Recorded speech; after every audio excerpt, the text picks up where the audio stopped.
दर्शकों नमस्कार। सत्ता में रहकर भी भाजपा हिंदुओं का भला और हिंदुओं की रक्षा नहीं कर सकती है। जरूरत पड़ने पर सब के सब नेता सांप और चूहों के बिल में घुस जाते हैं। राजस्थान की भजनलाल शर्मा सरकार बिल्कुल ही नाकारा है, तो नरेंद्र मोदी भी विश्वास काबिल और दबंग प्रधानमंत्री नहीं हैं। इससे अच्छा तो कांग्रेस का शासन था और गहलोत सरकार ही अच्छी थी। भाजपा के नेता और मंत्री तो सौदेबाजी के जादूगर हैं। हर जगह व्यापार और मुनाफे की तलाश करते हैं। जहां कहीं भी मलाई दिखी वहां आधी रात में भी पहुंच जाते हैं। कार्यकर्ताओं के हाथ में थमा देते हैं केवल कटोरा, वह भी साफ करने के लिए। जनता की भलाई से इनका कोई वास्ता नहीं है। केवल और केवल वोटों के लिए ही बीजेपी हिंदू मुस्लिम की राजनीति करती है। और तो और भाजपा से जुड़े कुछ संगठनों को भी बिल्कुल ही नपुंसक बता दिया गया है। दर्शकों, भाजपा के खिलाफ ऐसी टिप्पणियों को लेकर आप सोच ही सकते हैं कि ये सब बातें विरोधी दल कांग्रेस, एनसीपी या आम आदमी पार्टी का कोई नेता लोकसभा विधानसभा में सद या एमएलए बोला होगा, लेकिन आप गलतफहमी में हैं। प्रधानमंत्री नरेंद्र मोदी, राजस्थान के सीएम भजनलाल शर्मा और भाजपा को लेकर ऐसी बातें कोई कांग्रेसी नहीं बल्कि भाजपा के ही कार्यकर्ता और पदाधिकारी कर रहे थे। यानी इस बात को यूं भी कह सकते हैं कि भाजपा के लोगों ने ही प्रधानमंत्री नरेंद्र मोदी, राजस्थान के मुख्यमंत्री भजनलाल शर्मा की छाती में चाकू से वार करके उनको लहूलुहान कर दिया है, तो भी कोई अतिशयोक्ति नहीं होगी। तो आपको यह भी जानकर आश्चर्य होगा कि भाजपा के ही कार्यकर्ता ऐसी बातें कैसे बोल सकते हैं। वे तो पार्टी के प्रति बड़े ही कर्मठ, निष्ठावान और वफादार जो होते हैं। मोदी की हर बात संत के प्रवचन की तरह होती है उनके लिए। तो आप मेरे ऊपर इल्ज़ाम लगा सकते हैं कि मैं झूठ बोल रहा हूँ, लेकिन मैं आपके इस आरोप को नकारते हुए सबूत के साथ बताने जा रहा हूँ कि नरेंद्र मोदी को नाकारा और झूठा प्रधानमंत्री कहने वाले लोग भाजपा के ही पदाधिकारी और कार्यकर्ता हैं। इसलिए वीडियो को आखिर तक देखेंगे तो आपकी गलतफहमी दूर हो जाएगी। लेकिन इससे पहले आपसे रिक्वेस्ट है कि अगर अभी तक आपने चैनल को सब्सक्राइब नहीं किया है तो कर लीजिए, और अगर फेसबुक पर देख रहे हैं तो फॉलो कर लीजिए। दोस्तों, आप जानते हैं कि राजस्थान के उदयपुर शहर में गत 16 अगस्त को एक स्टूडेंट देवराज की जांघ पर उसी के क्लासमेट ने चाकू मार दिया था और अस्पताल में देवराज ने 4 दिन तक मौत से संघर्ष किया, लेकिन डॉक्टरों के अथक प्रयास के बावजूद उसकी जान नहीं बचाई जा सकी। इन 4 दिनों में उदयपुर में जो कुछ हुआ वह पूरे देश और दुनिया ने देखा। देवराज की जान बचाने और आरोपी या उसके परिवार के खिलाफ कार्रवाई करने के मामले में भाजपा सरकार ने जो कुछ किया, इस पर भी मुझे बोलने की ज़रूरत नहीं है। लेकिन इस घटना के बाद से ही 4-5 दिनों तक देश भर में कई तरह की प्रतिक्रियाएं चली। ऐसे में जाहिर है भाजपा के पदाधिकारी और कार्यकर्ता कैसे चुप रहे थे। उन्होंने भी अपने दिल की बात किसी न किसी माध्यम से शेयर की। अब आप इस तस्वीर को देखिए। ये जो आप भाजपा मेवाड़ लिखा हुआ देख रहे हैं, दरअसल ये पूरे उदयपुर संभाग के बीजेपी कार्यकर्ताओं का एक व्हाट्सएप ग्रुप है, जिसके 450 से अधिक सदस्य हैं। इस ग्रुप के आइकॉन में आपको वसुंधरा राजे सिंधिया का फोटो दिख रहा होगा, लेकिन बता दूं कि ग्रुप एडमिन ने मैडम का फोटो 19 अगस्त को लगाया था, जबकि इससे पहले यहाँ बीजेपी के पूर्व प्रदेश अध्यक्ष और चित्तौड़गढ़ सांसद सीपी जोशी का फोटो लगा हुआ था। इस ग्रुप में सीपी जोशी तो सदस्य हैं ही, वहीं उदयपुर संभाग के पत्रकारों के अलावा उदयपुर शहर विधायक ताराचंद जैन, उदयपुर रूरल के फूल सिंह मीणा, कपासन के अर्जुनलाल जिनगर, चित्तौड़गढ़ के चंद्रभान सिंह आक्या, वल्लभनगर के उदयलाल डांगी, पार्टी के उदयपुर देहात जिला अध्यक्ष चंद्रगुप्त सिंह चौहान, निम्बाड़ा के पूर्व विधायक अशोक नवलखा जैसे दिग्गज नेता भी सदस्य हैं। और इसी ग्रुप में हुई चैटिंग का लबोलुआब मैंने आपको बताया था। ग्रुप में चैटिंग के दौरान भाजपा कार्यकर्ताओं ने भजनलाल सरकार, पार्टी नेताओं की नीति और नीयत पर कई तरह के गंभीर सवाल दागे, जिसके मन में जो आया वो चेप दिया। यहाँ तक कि ऐसे शब्दों का उपयोग किया गया जो मेरे लिहाज से मुझे यहाँ नहीं बोलना ठीक रहेगा। वहीं उनको कांग्रेस का शासन और गहलोत सरकार की भी याद आई। कुल मिलाकर लबोलुआब यही है कि इस घटना के बाद पार्टी के उदयपुर संभाग के कार्यकर्ता ही अब प्रधानमंत्री नरेंद्र मोदी समेत अन्य नेताओं या मंत्रियों को अपने गुस्से का शिकार बनाते दिखे। यहाँ तक कि पूर्व नेता प्रतिपक्ष और पंजाब के राज्यपाल गुलाब चंद कटारिया भी इस लपेटे में आ गए।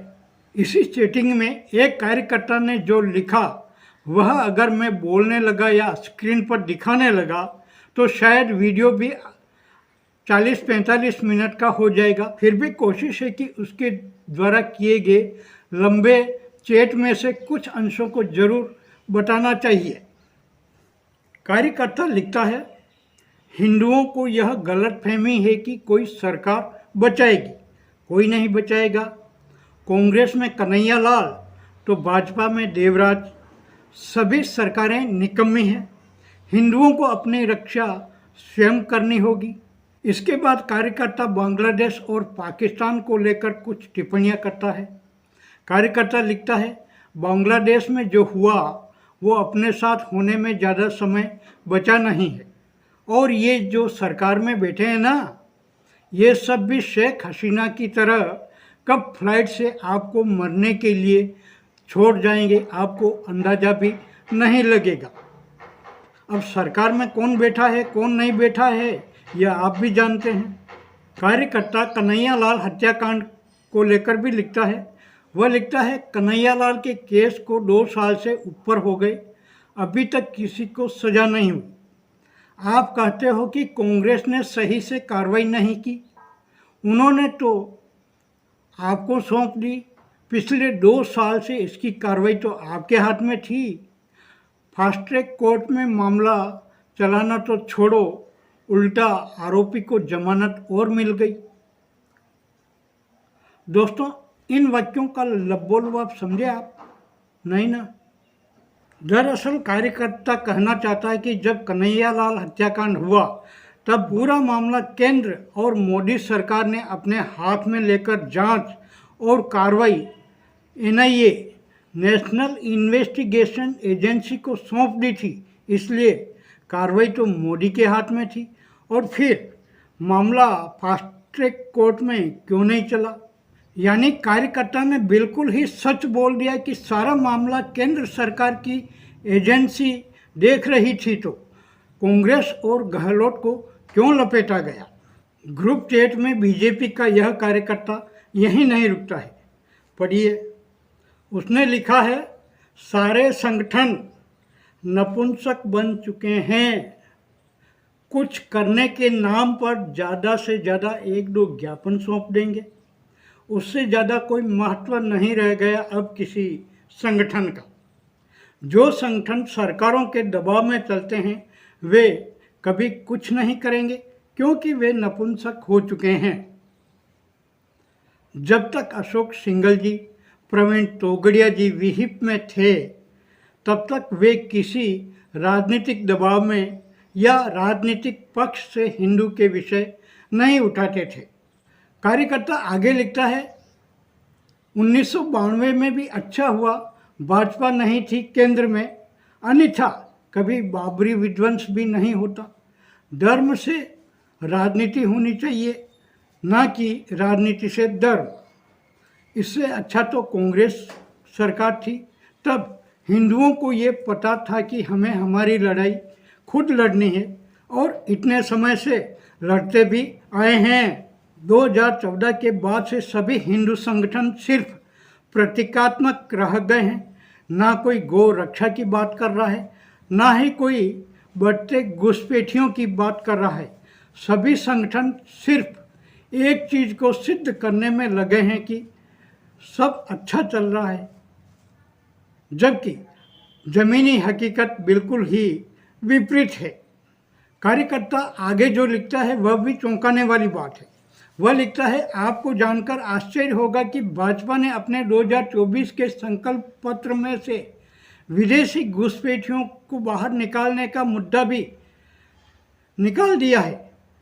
अब इनको घुसपैठियों को भी नहीं निकालना है।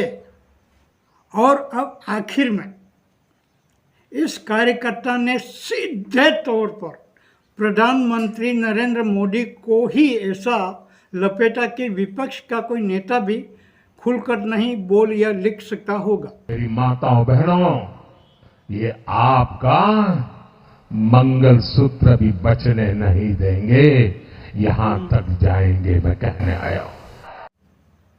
कार्यकर्ता ने प्रधानमंत्री द्वारा गत लोकसभा चुनावों के समय बांसवाड़ा में मंगलसूत्र पर दिए गए भाषण की पोल खोलते हुए लिखा है कि मोदी ने अपनी हार से डरकर ही लोगों को मंगलसूत्र के नाम पर जनता को डराया है।